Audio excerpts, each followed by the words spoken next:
Hello everyone. In this video, we're going to talk about Google Trends.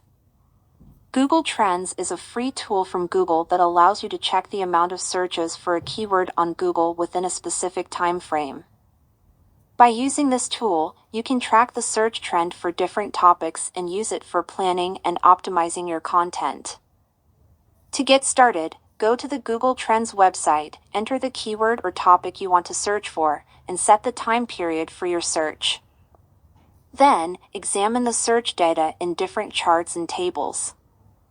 By using this information, you can determine the best time to publish content and use appropriate keywords.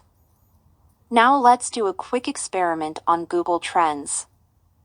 Let's say we want to compare two keywords, X and Y, and see which one is more popular.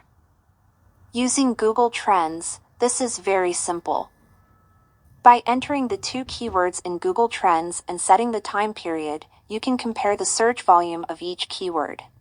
As a result, you can choose the better keyword solution for using in your content between the two keywords Samsung Galaxy S21 and iPhone 12. This information can help you use the best keywords for your goals and optimize your content better.